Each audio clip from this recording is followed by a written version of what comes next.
It's attraction, not promotion. Thank you for tuning into the Unlimited Creation Show. I'm Cal Barnes, and today we're going to talk about how to attract film investors to your project.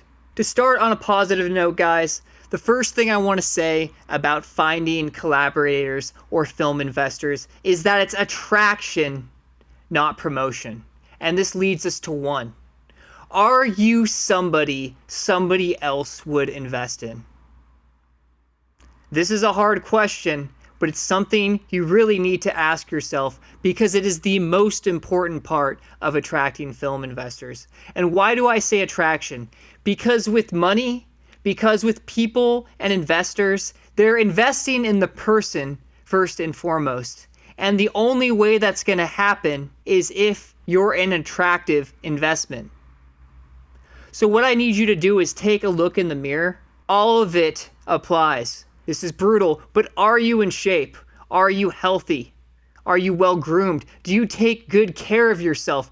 Are you somebody that another person, especially somebody with wealth, somebody that's most likely made something of themselves, are you a viable candidate that they would invest in? Are you somebody that somebody else would invest money in?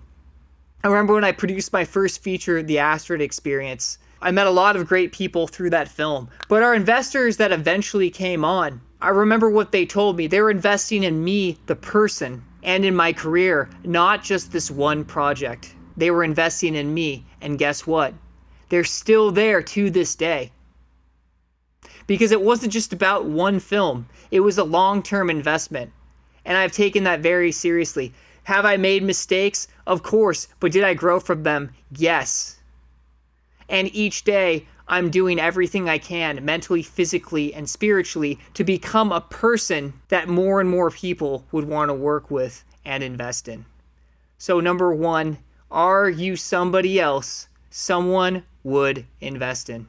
And I'm talking physically here, I'm talking mentally here. Is your mental game on point? And spiritually. Because when we straighten out spiritually, we tend to straighten out mentally and physically as well. Have you put skin in the game? Have you put your own money in the movie? So many filmmakers are running around wanting investors to put all this money in their movie, and they haven't even invested in their own film. Have you put skin in the game? Have you put what you could in?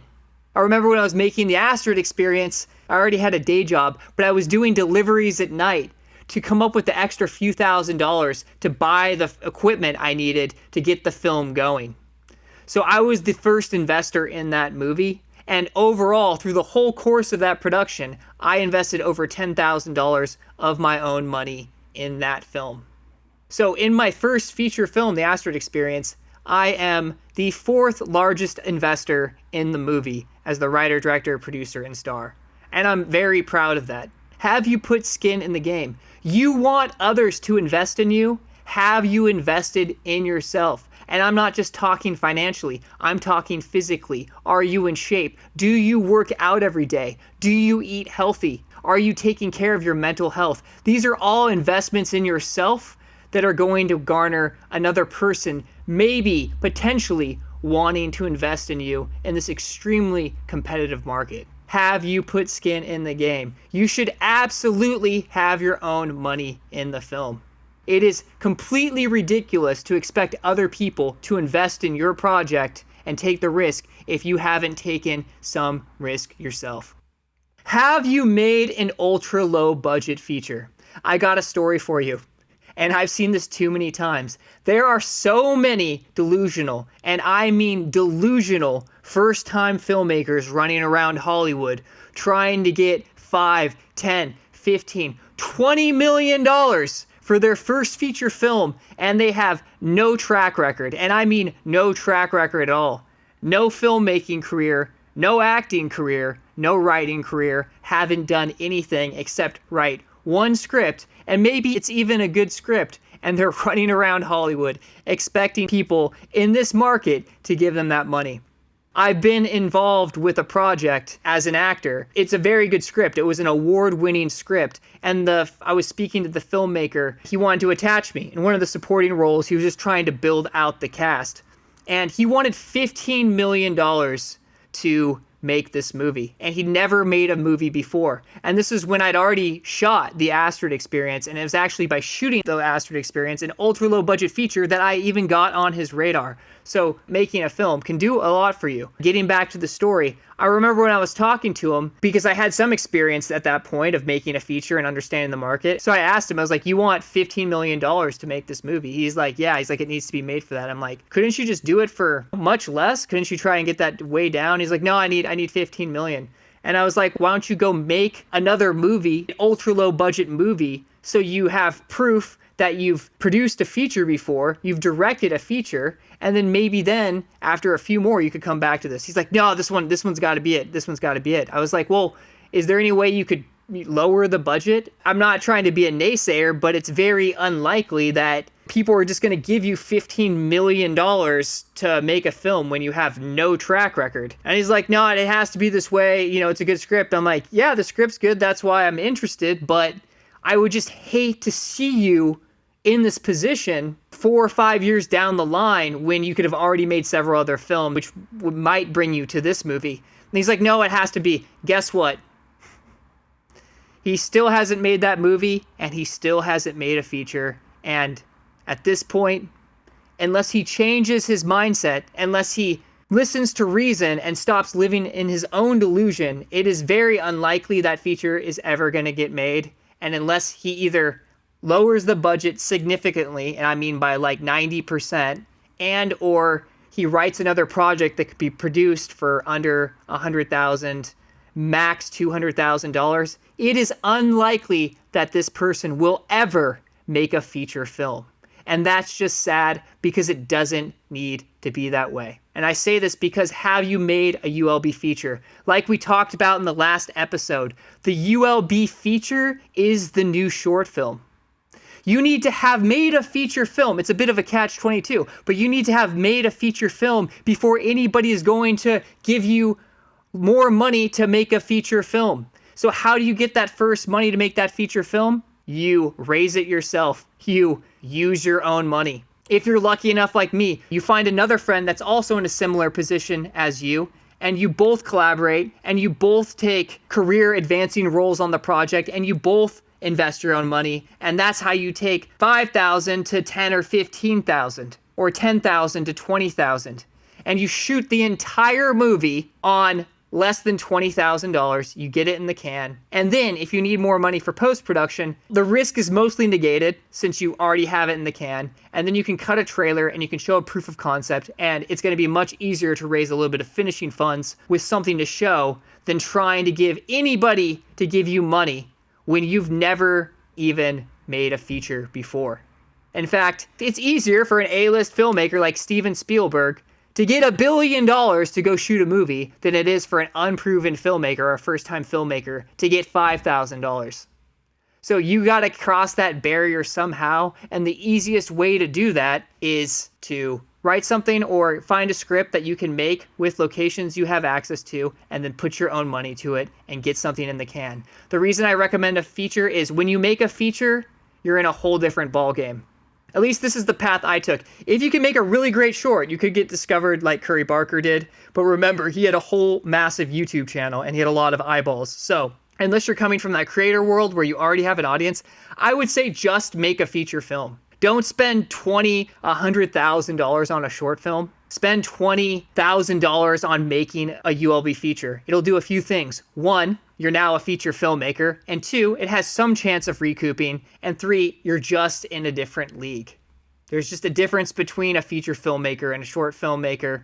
That's just the way it is. So, have you made a ULB feature yet?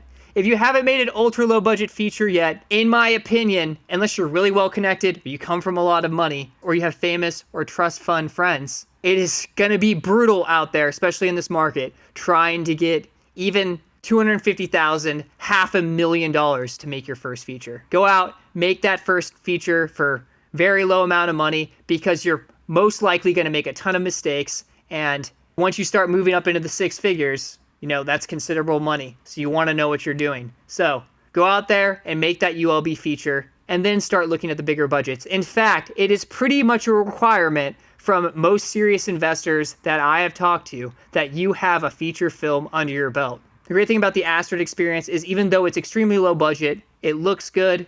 It won some festivals. It was considered the 5th best iPhone film of all time, shot on an iPhone behind Sean Baker's Tangerine and a couple Steven Soderbergh movies. So there's prestige attached to it. And in terms of the artistic integrity of it, it looks good. It sounds good. It's got cool music. It's got good performances. It's well written.